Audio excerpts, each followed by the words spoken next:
Hello, everyone. My name is Gelareh Keshavarz. You can call me Gela. I'm going to talk, I need to tell you a story about what and how this research started. And then I'm going to read and share my research with you. From there, you can take me as a student. You can tell me about assumptions I made or blind spots or whatever.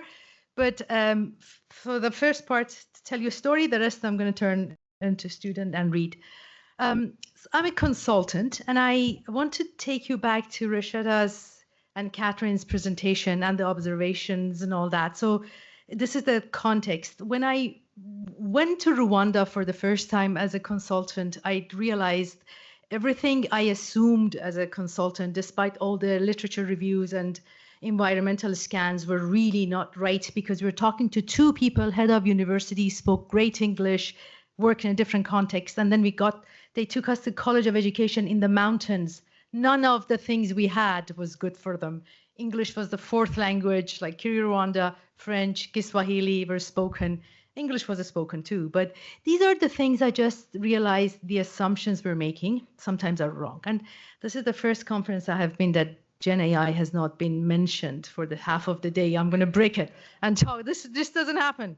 So, and then I just thought, you won't hear a lot of OER in my presentation, but I was thinking having this Gen AI as a tool and how with the help of OER, culturally and linguistically appropriate material can be made for a group. So I thought of this Gen AI as a very powerful tool, because in my context where I was working, there were no instructional designers, no school of continuing studies. So back to innovation question that you asked, so that, in some part of the world, we have innovations because we can, but in some part of the world, that's really survival.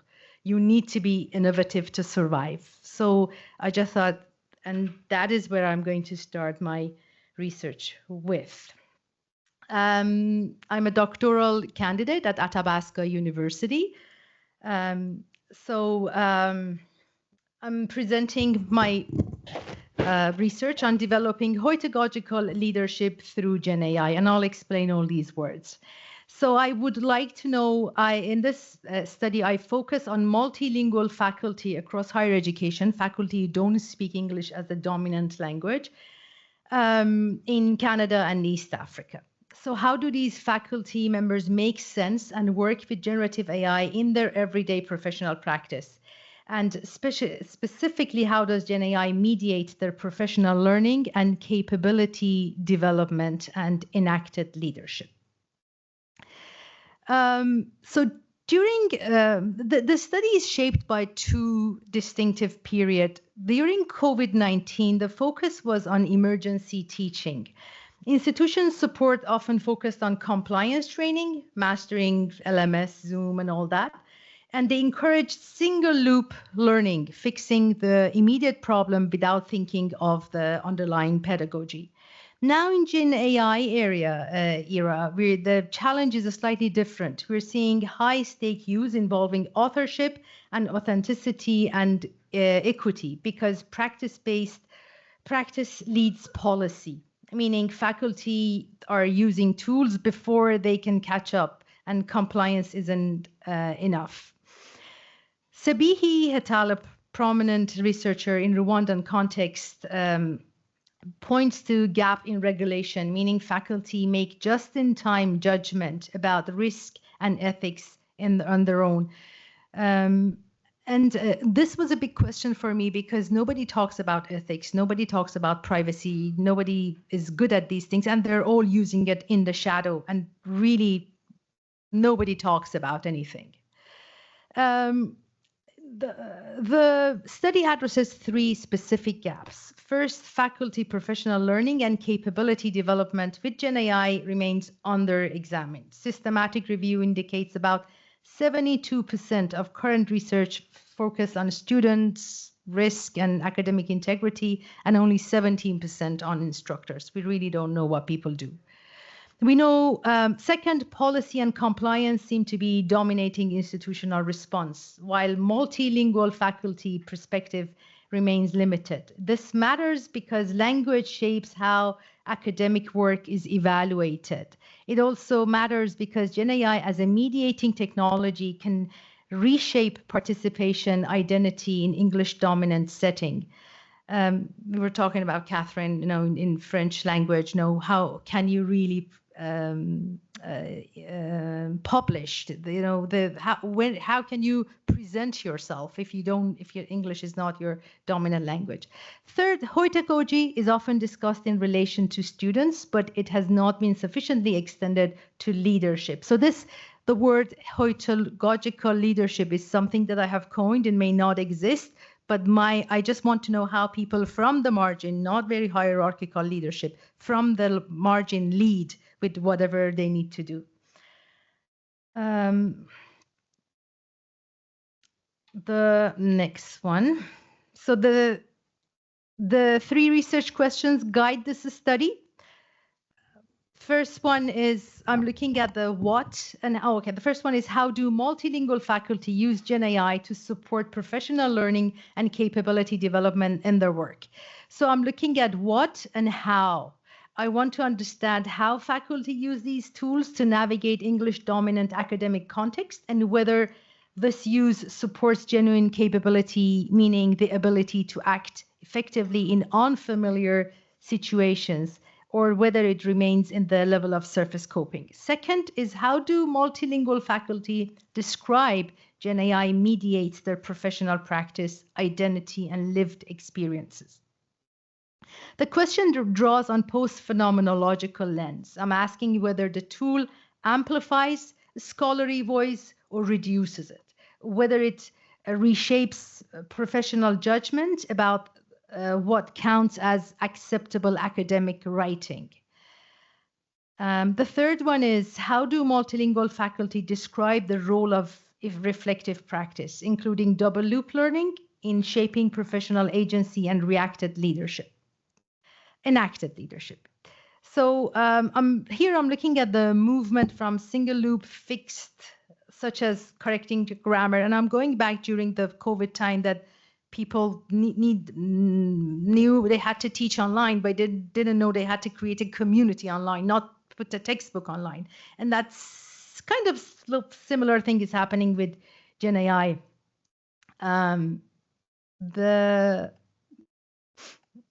Here is the purpose of the studies.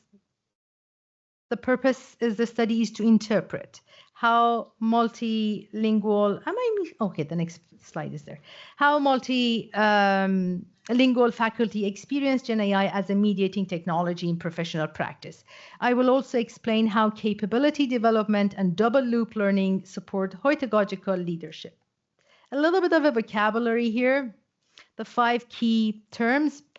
GenAI as mediating technology, that's drawing on Verbrick and Echt. I examine how technology mediates perception and action rather than acting as a natural tool. And again, this comes from all my travels that I think Anthony Bourdain said, as you travel, you leave a mark on the travels, and then these travels leave a mark on you. So this GenAI does gives us some takes away. Our glasses makes us see things, but limits the peripheral vision. If you lie on your side, you won't be able to read. So this is what it came to me.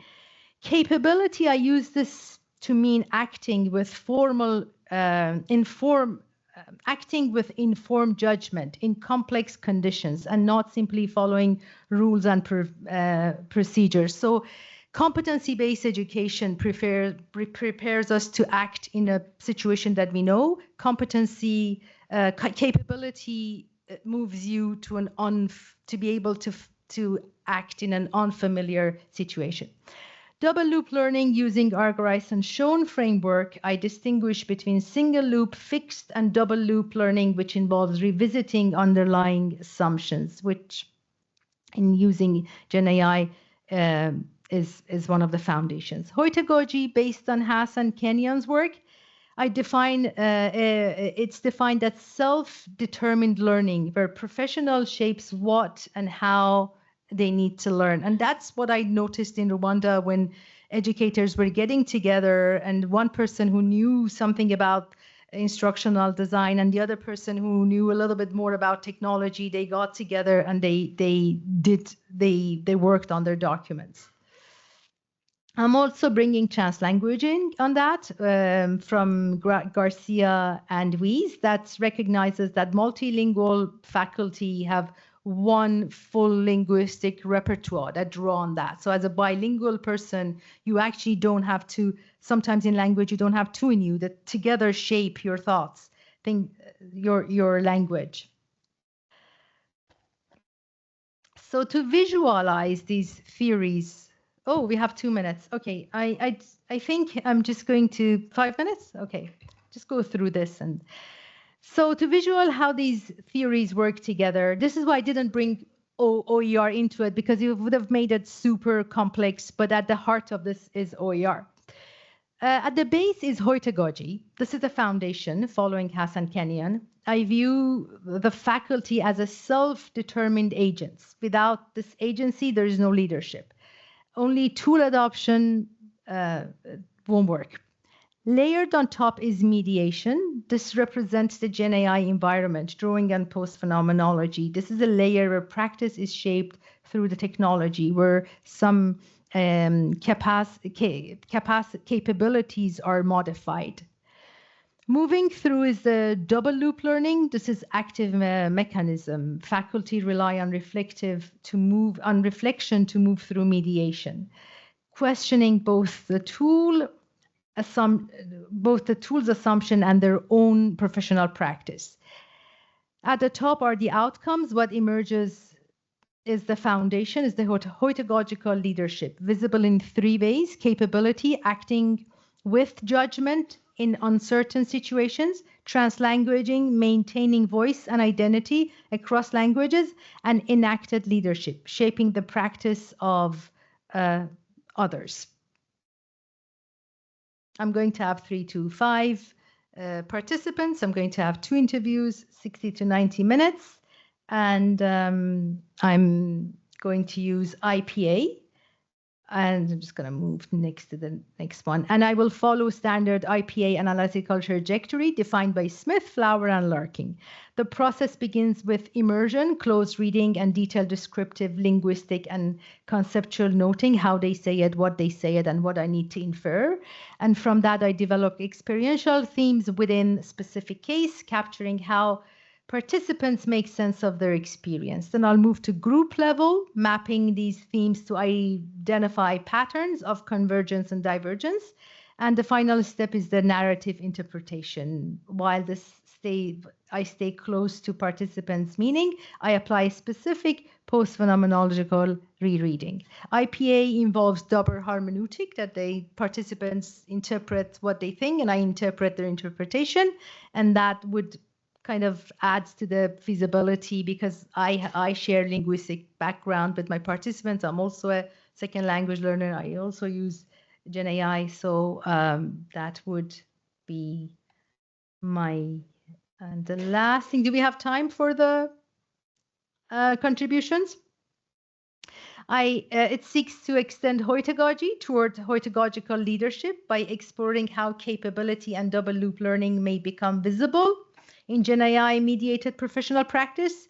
Second, it offers potential to add detailed accounts of multilingual faculty experience across Canada and East Africa. As Crompton and Birken note, the instructor's perspective remains significantly underrepresented in current Gen AI research. Third, it intends to inform faculty development by suggesting pathways away from compliance toward capability and critical AI literacy. Fourth, it provides hopefully will provide empirical basis for developing more equitable, inclusive, and language alternative Gen AI guidance. And one point about Hautagogical self-determined learning, I was asked in a very relational context like Africa that people get together, study together. Studying is not always in formal context. In informal context, how do you think people are going to be self-directed? I don't know what data is going to give me, but it might be like a community self-determined pathway. Can be people doing this together And that's what I've seen, that people get together in the parks and all that, and they study with each other. So I don't know what's going to come out of this. Thank you.